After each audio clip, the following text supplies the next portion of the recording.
Today we are going to learn next chapter, that is oscillation. We know that oscillation is nothing but vibration or periodic motion, then circular motion also. So there are many examples which we see in our day-to-day life. Okay, for example, guitar, then pendulum clock,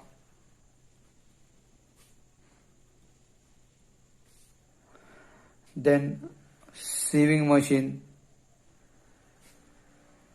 needle of sewing machine which moves up and down, then swinging of swing, swinging of a swing. All these are examples of oscillation. And whatever tuning fork we use in our experiment, that is also example of oscillation. Tuning forks. So all these are examples of oscillation, or which we can say vibrations or periodic motions also. The motion which repeats equal interval. Motion which repeat in equal interval, that is nothing but periodic motion. So when particle is moving along circumference of circle, this is the radius r. When particle is moving along circumference of circle, this motion is nothing but what? Periodic motion. Get it? So in this chapter we are going to learn simple harmonic motions, then SHM, simple harmonic motion, then sine and cosine functions. Sine and cosine functions also we are going to learn with respect to time. Graphical representation also we have to see. And at the end of this chapter we are going to study damping oscillation. Okay. Damping oscillation. So before that we have to see periodic motions. Which motions are periodic and which are not periodic motion. Periodic motion. So here we have seen the motion which repeats itself in equal interval of time, that is also called periodic motion. Then body goes on repeating its motion, that is also periodic motion. Then body performs its motion again and again, that is also periodic motion. So I will write simple definition. Okay, time taken by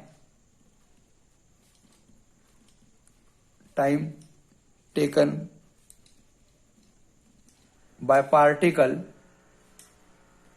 in a periodic time, that is your periodic motion. This is your periodic motion. So there are too many motions which are periodic.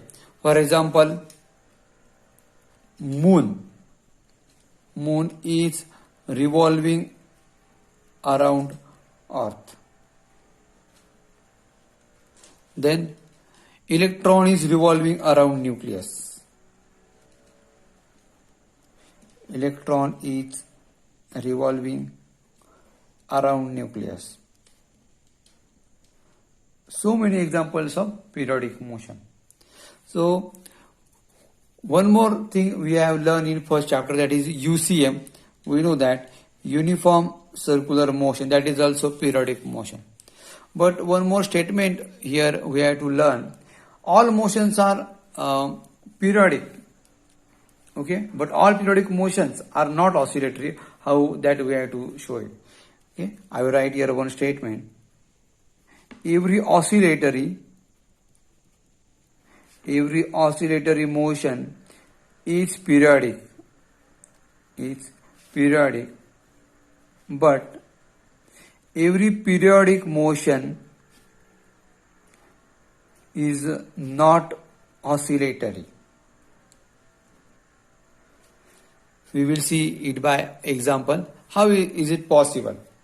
See, particle is moving along circumference of circle. This is circular motion.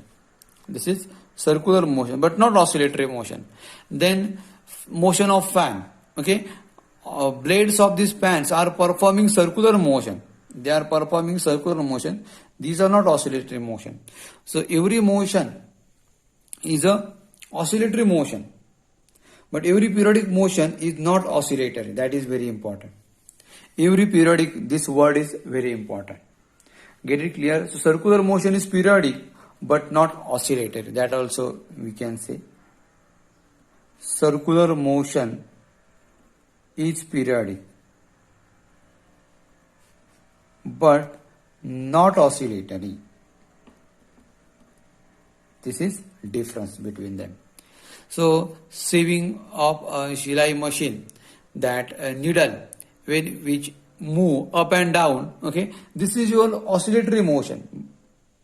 Get it? That is periodic motion also. But when you are talking about different objects, for example fan, then electron is revolving around nucleus. We know that structure of nucleus, protons and neutrons are inside, electron is revolving around this nucleus. This is your periodic motion. Electron is revolving like this. It is nothing but your periodic motion, but not a oscillatory. That is periodic motion.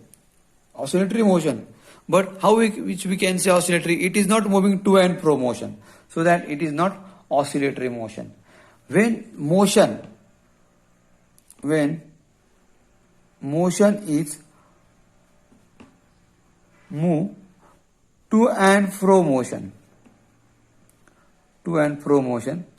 then it is oscillator.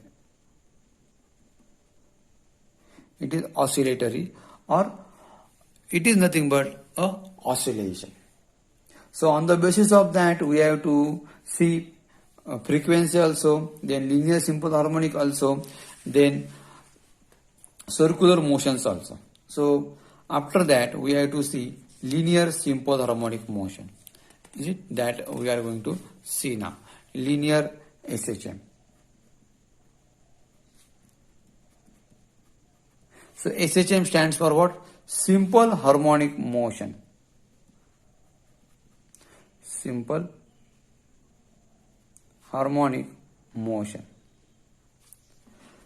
So this phenomena we are going to learn by using one spring mass oscillator diagram. Is it?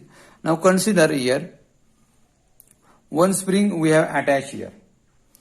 One spring we have attached here like this. And we have attached one mass to it. Body of mass M. If you move this on right hand side, okay, again it will move to and fro motion. So if you move towards its right side, okay, it will move to and fro motion. Okay. If you move it towards left side, again it will perform a different motions.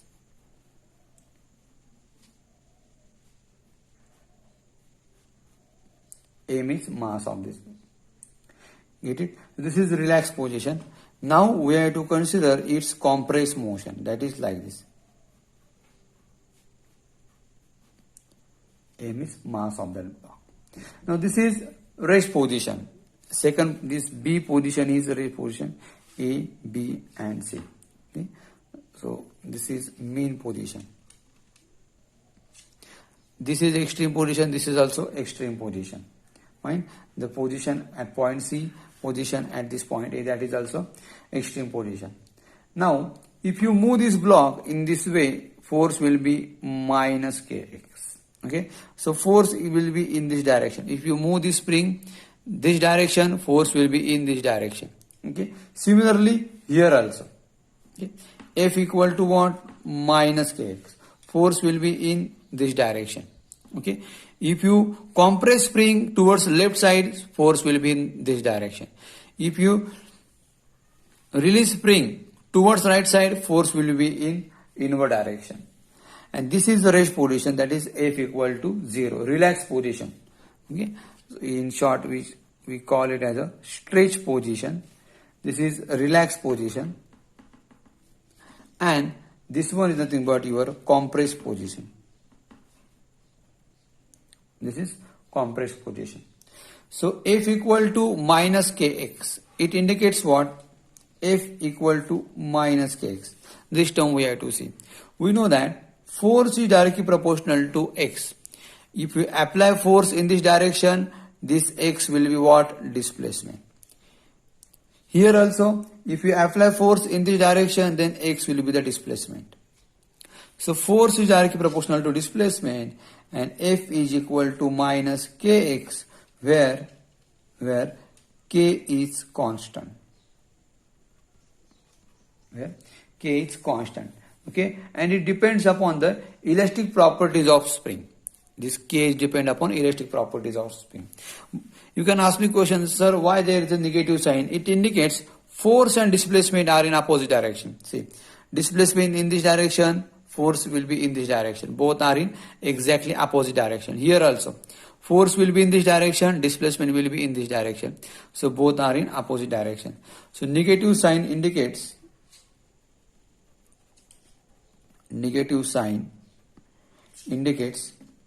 force and displacement.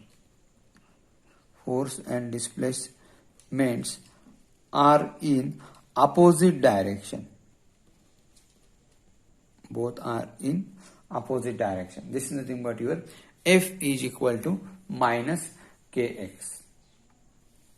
Now, there are two type of forces. Okay, one is this is nothing but restoring force. Okay, F is equal to minus kx is your restoring force. Means what? If you move this body towards right side, again it will restore towards this direction. If you move this body towards left side, again it will restore towards center point. So I will write here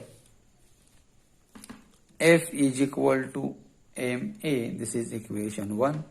F is equal to minus kx, this is equation 2.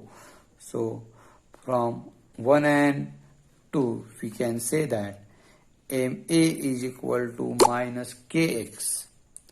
Is it? Mass into acceleration is equal to minus kx. So A is equal to minus k upon m into x, where m is the mass of block. Means what? K and m are constant. Is it? If A is equal to k upon m into x, that means acceleration is proportional to displacement. So it indicates what? Acceleration is directly proportional to the displacement, and again direction are opposite. Okay, again this negative symbol is there. So remember this thing, acceleration and displacement are also in opposite direction. Now from figure we can say that when block will move to and fro motion, okay, its motion will be maximum towards mean position. Its velocity will be maximum at mean position. Is it? For stretch position also, for compressed position also. For this simple analogy, I will consider here again a pendulum example. This is pendulum, this is a rigid support. Pendulum will move this motion. This is mean position, extreme positions. Now, when this pendulum will come here, its motion will be fast. Again, decrease here. Again, it will move fast. Again, decrease here. So, its motion will be reduced. Its motion will be reduced. And this is due to air drag. This is due to air drag, or we call it as a air resistance. Or we call it as a air resistance. Due to air resistance, this motion will be stopped, or we call it as a damp oscillation. This is nothing but your damp oscillation. Okay. Why we call it as a damp oscillation? Damp word itself indicates it is decreasing. It is decreasing. So that is nothing but your damp oscillation. Get it? And it will again always try to come towards center point. And this motion is nothing but your linear simple harmonic motion. This will move only in one direction. So what is linear simple harmonic motion or linear periodic motion? So force is always directed towards mean position. Okay. So this force, okay, this x will be the displacement. X will be displacement. And this force will be always towards mean position. Force will be always towards mean position. Force is directed towards center. Force is directed towards center. That is mean position. Mean position.